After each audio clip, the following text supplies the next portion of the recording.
Hello there, internet. I'd like to apologize for the lighting, but when I had my lamps closer to me, the glare was like kind of awful, so yeah. So today is Saturday, February 9th, and I have to talk to you about French Scum because I'm like dying. Within the last month, I went from Scum remake burnout where I just didn't want to know about any of the remakes. I'd seen too many that were so similar to each other and the plot, they didn't change enough, and it was just I went from that to discovering what would be my favorite adaptation of Scum, which was not Scum France. Then I went from that to being kind of curious about Scum France season 3 all the way until I was like a massive fangirl. Like, I watch a clip as soon as it drops, even though it doesn't have English subtitles yet. I like try to figure out what the hell's going on. My French is not great because I've abandoned that on Duolingo, which I've since restarted, you know. Yeah, as soon as the clip drops, I watch it, and then I watch it again, and then I watch it again until there's English subtitles. And then I just keep on watching it until another clip drops, and then I keep watching that over and over and over again. I go on Tumblr and reblog all the GIFs, all of the like raised eyebrows, smiles, lip bites, looking at your love interest up and down, up and down. So I'm just gonna say, last year after watching Scum France season 1, I didn't hate it. I gave it maybe like a B- or so, but I really thought that our relationship had come to a conclusion. I was not planning on watching this season at all, and now I'm so glad that I decided to watch it. I'm so glad that I'm watching it in real time with everybody else, and we're all discovering things together, and I'm quite enjoying it quite a lot. So I have this video divided into sections. We're gonna start with the girls. This is one of my favorite changes of the season. I love that the girls are more present, they're more developed than they were in the original season 3, because in the original season 3, we're following Isak, who is not a member of the girl squad, who barely talks to the girl squad. He talks to Sana a lot and sometimes Vilda, but other than that, we don't like know as much about them like just through that season. But this one, I love how we're getting more scenes with not just the girls in isolation, but like the girl squad, and seeing Luca interact with the girl squad, and he looks so much more relaxed and happy than when he's with the guys, because he doesn't have to perform this toxic masculinity where he sees women as like these disposable sex objects, you know. He can just be himself, and such a beautiful thing to see. The whole tampon scene was so funny to me. I'm like so ready for that Luca and Iman friendship that's gonna develop. I really loved Isak and Sana's friendship in original Scum, so I know that this one is just gonna be awesome and amazing. I'm very interested in where we're gonna go with them on, because we're in episode 4 now, and I know that coming up there might, or maybe they might drop this scene altogether. We might get a scene of Luca asking her about her religion in regards to homosexuality. However, we know that one of Iman's best friends is bisexual, and we also saw her and Alex call out Chloe, so I'm like, oh, I wonder how this change is then gonna affect that scene, if they're gonna drop that scene, if they're gonna do that scene differently. I'm so excited, so ready for that. I'm really hoping that we'll get to see Luca and Emma rebuild their relationship. There was already like that line that Alex said about how Luca is in a snitch, and they kind of looked at each other, and it was a little tense and awkward, and I hope that that gets addressed a little bit earlier. Let's talk about Alex. Let's talk about her bisexuality. I really like that they're actually talking about Alex's bisexuality, and it's not just like we see her hooking up with girls at a party. We actually see her discussing her identity and stuff. I like the scene with Luca where he says that. Et puis en même temps, c'est cool d'être bi, non? Genre, t'embrasses toutes les meufs que tu veux, tu sors avec un mec tranquille, et tout le monde pense que t'es hétéro. Sauf que ça marche pas comme ça. Pourquoi j'irais me foutre avec un mec? Si je kiffe une meuf, bah je kiffe une meuf. Tu choisis de qui tu tombes amoureux, toi? And it's so great because we know that Luca is gonna end up dating a guy who also likes girls. Also, fun fact, in the original Skam, when Isak first met Sonia, Evan and Sonia were making out right in front of him. The song I was playing was called That Girl, and it's about like a gay guy who is very insecure at meeting his boyfriend's ex-girlfriend and feeling like insecure in the fact that like you could go back to the heterosexual world if you wanted to. Why would you be in this gay world where things are automatically going to be harder for you? Oh, and I should mention, I'm trying my best with the names, but they are kind of hard for me to pronounce. Menno. That's how I pronounce it when I'm like actually like concentrating on how to say her name, but if I say it in a sentence then I might mispronounce it even more. So yeah, sorry about that. I'm trying, okay? Oh yeah, and our lead character, I would pronounce his name Lucas because that's the English way of pronouncing it, but I noticed they all call him Luca, so I'm gonna call him Luca, okay? Anyway, so in our third clip, we have Menno on the phone. I really like how she notices how Luca is he seems pretty uncomfortable by how Mika is talking about him. So she asks him to give her a house tour, and she asked him about rent. She asked him about his mom. She asked him if he's seeing anybody. To me, that shows so much more depth and so much more engagement that I saw in Nora in all of season 3. I've mentioned like in every video that I've made about Scum that I do not ship Norhelm. I don't like William at all. And one of like my many problems with that ship is I don't like what Nora became after Norhelm. When I see Nora from season 1, she's like so much more confident, so much more interesting than she was in seasons 3 and 4. In season 3, she had absolutely nothing interesting to do or say. She was like really completely passive. I felt like her only role was to be there and to be sad about her boyfriend, but not really like contribute anything meaningful, engage with the other characters outside of like her being sad about her boyfriend. But this, just from that one scene, I'm seeing Menno engage with Luca and trying to be there for him, taking an interest in his life. I really enjoyed that. And like I said, today is February 9th. I've seen the first 2 clips from episode 4, and I like how even with that, it's still following the Norwegian storyline, but I still feel like she's a more confident character and she's also being engaged and supportive, and I really enjoy that. I just like that her story doesn't have to revolve around her boyfriend all of the time. Of course, he's an important factor in her life, but she's still like, I don't know, a character outside of that, if that makes sense. And Daphne, oh my god, I love Daphne. I love her so much. I can't explain it. This girl deserves so much better than that fucking creep Basile. I just want to pepper spray him whenever he comes near my girl Daphne, or whenever he comes near my girl Maria. I don't even know Maria, but like I was seriously afraid that she was gonna get sexually assaulted at that party. And then when Chloe had that like men are trash picture, I was like, girl, Luca did you a favor by not bringing his friends to that party. You do not want to party with that fucking creep because you would think men are trash even more than you already do. Okay, so who would I ship my girl Daphne with? Daphne and Menno. Je parie que je peux t'exciter. Daphne and Emma. Daphne and, is her name Osi? Bonjour.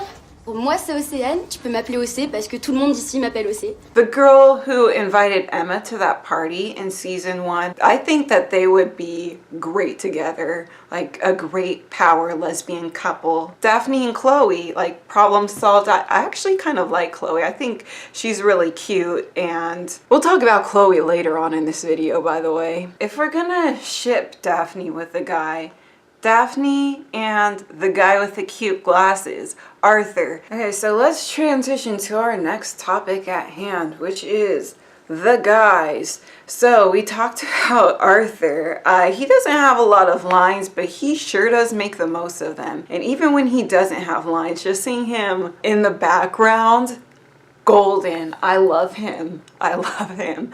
And he has really cute glasses. Did I say that? I want glasses like those. So in episode 3, we have Luca going to some forum, trying to learn how to like better lock himself into that closet so that nobody knows that he's gay. And then the advice that he gets is to be a completely misogynistic horn dog. My first thought when I heard that was, oh, so be exactly like Luca's friends. I wonder if any of them are closet homosexuals.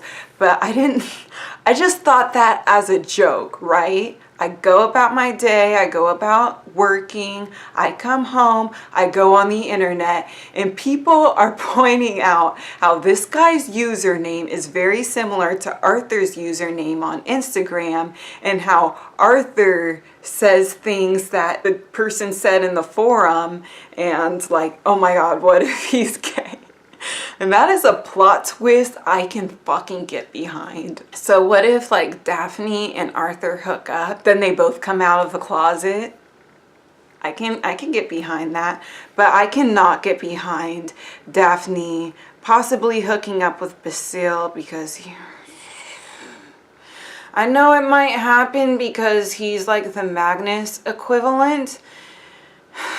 And I've noticed this god-awful trend where if a guy is into a girl and she doesn't like him back, one, either she's sending him mixed messages because she's saying that she's not interested, but she's like giving a soft no rather than a firm and clear and direct hell no. But then when she gives the hell no, then it's like, oh, me think the lady doth protest too much, you know? It's like she's so emphatic about, oh, I will never, ever, ever touch that guy because she actually wants to touch that guy deep, deep down inside. We see that with Norhelm. I think we're gonna see it here. And then there's another side of this trend that I hate where if a girl likes a guy and the guy doesn't like her back, it doesn't matter if the guy originally came on to her. It doesn't matter if he sent her mixed messages. This girl is annoying as fuck and she needs to GTFO. And now we're seeing this with Chloe, kind of. I think that the show is much kinder to Chloe than the original Skam was to Emma,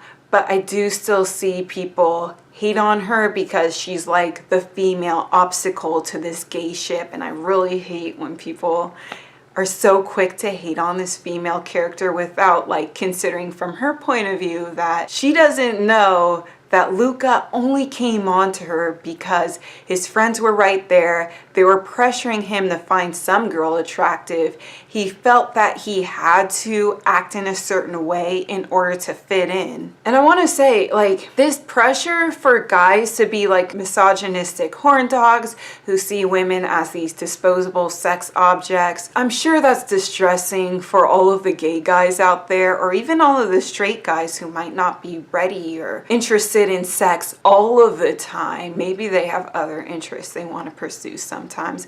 But it's like, I mean, you can't deny that it's worse for women, you know? And I do like that we have the female characters calling out the male characters when they're being gross. Basile is the worst, but the fact that the other guys are friends with Basile, and Jan is totally cool with calling out Luca when Luca says something out of line, but with Basile, it's like, it's treated as something harmless. And before I watched Skam France, I rewatched the video from Pop Culture Detective about the adorable misogyny and the Big Bang Theory, and he ultimately points out that the misogyny is so blatant and so awful, and they even point it out in the show without like actually critiquing it, but at the same time it's viewed as harmless because this level of misogyny is coming from like these geeky losers. It's not coming from like a cocky frat boy or jock. It's not coming from like the popular suave guy. It's coming from people who have very little social skills. But still with Basile, it's like he doesn't respect Daphne's boundaries. I was going through my Tumblr and I saw this post about Yusuf and how much we all loved Yusuf and how he's able to express interest in Sana without being gross as fuck. Like talking to her about her interests, expressing an interest in her without like expecting something in return. That really means a lot. So when I think about Basile, I think that in his future, probably gonna end up like turning to one of those really gross and misogynistic pickup artists, you know, like how to manipulate girls into sleeping with you. And when that doesn't work because the guy is awful, and hopefully girls in his life will have better taste than to sleep with him.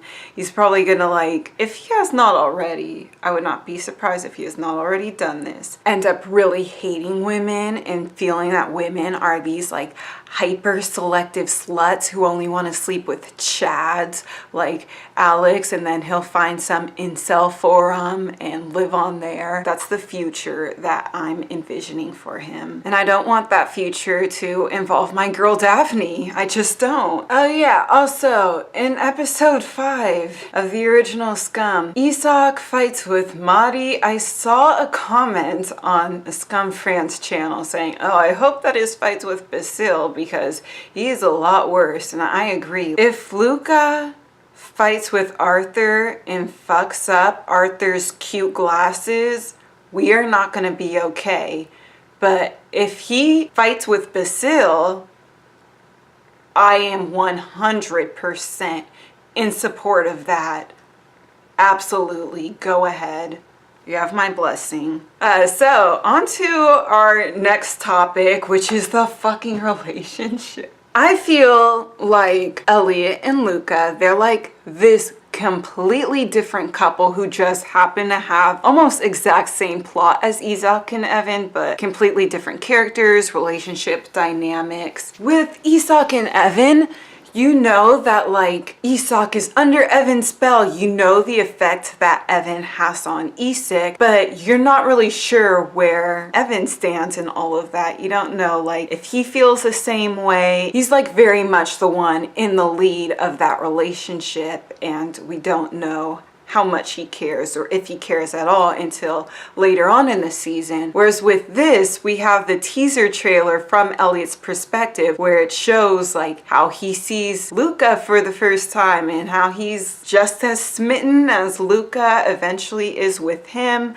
I like that detail of him introducing himself to Chloe and then he introduces himself to Luca, even though Luca was right there. He probably heard Eliott's name the first time, but he just wanted to make sure that that guy over there got his name. Luca then doesn't introduce himself, but then in the next episode, Eliott knows his name. So I like those little details that shows that he's like interested. And yeah, gotta say the chemistry, oh my goodness, they're like really good at like looking at each other up and down and not being subtle. It's like it's very much overtly flirty, I think, from both parties.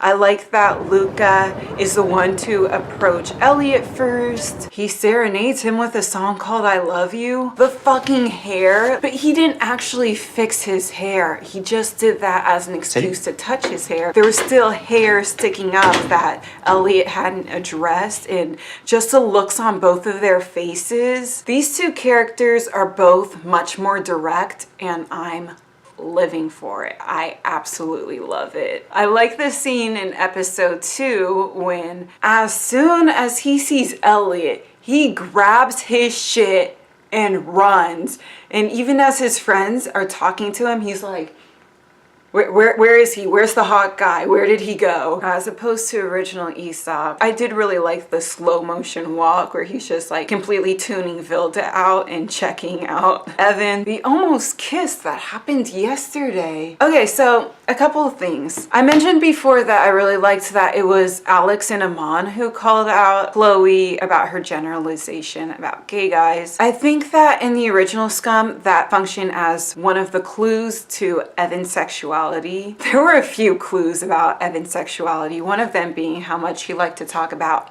dicks, but in this version, instead, we just have Eliott come right out of the closet. I'm 100% here for that. What the hell's that noise? But anyway, about the kiss, you guys. Again, let me bring back the original where Evan is the one to initiate everything and Esau can't even like bring himself to look at Evan in the eye. And in this version, like they're both looking at each other in the eye, like they both want to kiss. Mano, why did you have to say hi in that moment? And you knew because you asked about it the next day, you knew that they were having a moment and yet you had to interrupt that moment. Why? There's just so many things that are so like romantic and flirty. Him offering to walk him home, that's just... Oh yeah, so I'm wondering what's gonna happen with their first kiss, which should happen this next week on Friday. So excited because one, I hope that it's not underwater because like that has nothing to do with their story so far. I hope that it's maybe like in a tunnel, like, you know, the Polaris thing. And I'm wondering who's gonna be the one to initiate it. We know that in the original, Evan was the one to initiate their first kiss. But will Luca, will they both kiss at the same time? That's so exciting to me. Oh, also, like, who will initiate them leaving whatever event that they're going to so that they can go off and make out? It could be Eliott who initiates that, but maybe Luca is the one to suggest it. So, there are a couple of points of frustration. One of them is me being very anxious about this whole Daphne and Basile storyline.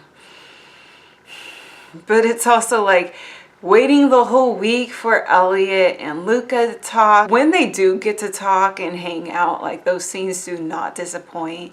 And I like that they're not just like copying, pasting dialogue from the original. They're like reimagining it. I like that they're making changes with the characters, right? They're changing the character's personality, they're changing the character's behavior, but I feel like a natural progression from changing a character's personality and behavior is also changing up the plot.